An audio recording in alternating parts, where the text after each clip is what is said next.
Hello friends ඔගලන්ට ඉතින් කොහොමද ඔගොල්ලෝ හොඳින් ඉන්නවා කියලා මම විශ්වාස කරනවා. ඉතින් ඔන්න මගේ ජීවිතේ තවත් විශේෂ දෙයක් ඔයගොල්ලොත් එක්ක බෙදා ගන්න තමයි යන්නේ.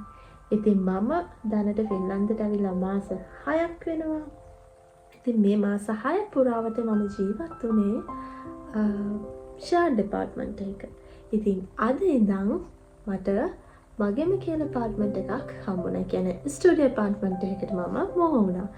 ඉතින් මම මේ වීඩියෝ එකකින් ඔයාලා එක්ක බෙදා ගන්න බලාපොරොත්තු වෙන්නේ මම කලින් හිටිය පාර්ට්මන්ට් එකයි දැන් ඉන්න පාර්ට්මන්ට් එකයි ගැන පොඩි විස්තරයක්. ඉතින් ඔයගොල්ලන් ඒ ගැන දැනගන්න කැමති නම් මේ වීඩියෝ එකේ අවසානය වෙනකන් රැඳී ඉන්න කියලා ආරාධනා කරනවා.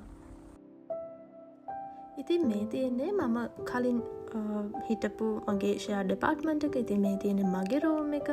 මේ රූම් එකයි තව රූම්ස් දෙකක් මේ පාර්ට්මන්ට් එකට දෙනවා. ඉතින් ඒ දෙකෙත් වෙන කන්ට්‍රීස් වලින් ආපු ගර්ල්ස්ලා දෙන්නෙක් හිටියේ. ඉතින් එතකොට ඒ දෙන්නත් එක්ක මට මේ පාර්ට්මන්ට් එකේ තියෙන කිචන් එකයි බාත්රූම් එකයි ෂෙයා කරගෙන තමයි ජීවත් වෙන්න සිද්ධ වෙන්නේ. ඉතින් ෂෙයාර් ඩිපාර්ට්මන්ට් එකක් කියන්නේ ඒ වගේ. ඉතින් මේකේ මට ඇත්තටම ෆර්නිචර් පාර්ට්මන්ට් එකක් හම්බුනේ. ඉතින් ඒ නිසා බෙඩ් එකයි ටේබල් එකකුයි රැක් එකයි කබඩ් එකයි මෙන්න මේ ටික මේ පාර්ට්මන්ට් එකට ඉන්ක්ලූඩ් වුණා.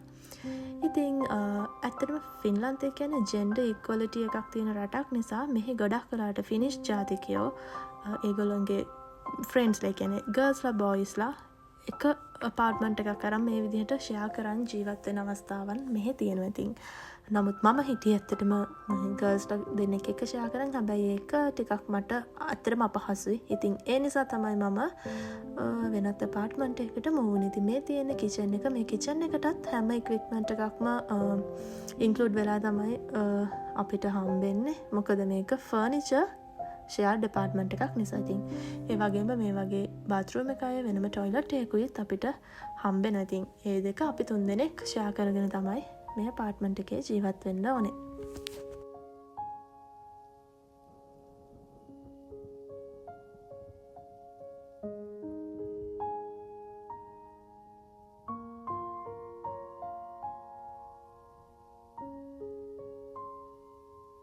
ඉතින් ඔන්න මගේ පරණ පාර්ට්මන්ට් එකට සමුදීලා මගේ බඩු ටිකත් අරගෙන අලුත් පාර්ට්මන්ට් එකට ආවා. ඉතින් පේනවනේ බඩු ගොඩක් තියෙනවා තනියෙන් ජීවත් වුණා.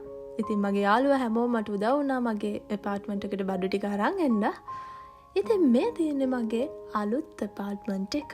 දැන් ඉතින් වැඩ ගොඩක් තියෙනවා කරන්න. ගෙනාපු බඩු සේරම අස් කරන්න ඕනේ. ඉතින් මගේ මේ පාර්ට්මන්ට් එකට මටම කියලා බාත්රූම් එකක්, ඒ වගේම කිචන් ඒරියා එකක්, රූම් එකත්, ඒ වගේ මේකට අටැච් වෙච්ච චූටි බැල්කනි ඒරියා එකකුත් තියෙනවා. ඉතින් ඒ විතරක් නෙමෙයි laundry facilities, gym facilities මේ හැම දෙයක්මත් මේ පාර්ට්මන්ට් එකට included. ඒ සේරම ground floor එකේ තමයි තියෙන්නේ. ඉතින් දැන් මට ගොඩාක් වැඩ තියෙනවා. මම හිතනවා මට මේ සේරම හස් කරන්න ඕනේ කියලා. ඉතින් ඒ විතරක් නෙමෙයි ඇත්තටම මේ පාර්ට්මන්ට් එක මට හරියම පහසුයි. මොකද මම එළියට ගිය ගමන්ම මේ පාර්ට්මන්ට් එකෙන් බැස්ස ගමන් තියෙන්නේ ට්‍රෑම් ස්ටේෂන් එක, ඒ වගේම බස් රූට් එක, මේ හැමදේම තියෙනවා. මට කැම්පස් එකට යන්න උනත් හරිම ලේසියි. මම කලින් හිටිය පාර්ට්මන්ට් එක එක්ක බලද්දි මම ඒ පාර්ට්මන්ට් එකෙන් එළියට ඇවිල්ලා තවත් බස් එකක ඇවිල්ලා තමයි මම ට්‍රෑම් එක ගන්න ඕනේ මගේ කැම්පස් එකට යන්න. නමුත් මට මෙතනින් එළියට ගිය ගමන්ම ට්‍රෑම් ස්ටේෂන් එක තියෙනවා. ඉතින් ඉක්මනට මගේ කාලෙත් ඉතුරු කරන් මට කැම්පස් එකට ගිහින් ඒ ස්ටඩීස් වැඩ කරගන්න පුළුවන්. ඉතින් දැන් තියෙන්නේ මේ සේරම අස් කරලා ලස්සන්ට මගේ රූම් එක ඇරේන්ජ් කරගන්න.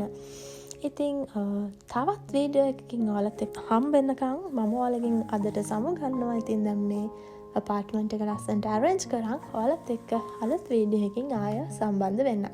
එහෙනම් ඉතින් මාව සබ්ස්ක්‍රයිබ් කරලා ලයික් කරන්න. ඔයගලන්ට දැනගන්න විස්තර තියෙනවා නම් කමෙන්ට් එකක් දාලා ඒ දේවල් මගෙන් අහන්න. එහෙනම් ඔයාලත් එක්ක ආය හම්බෙනකම් සමුගන්නවා. Bye. Thank you for watching my videos.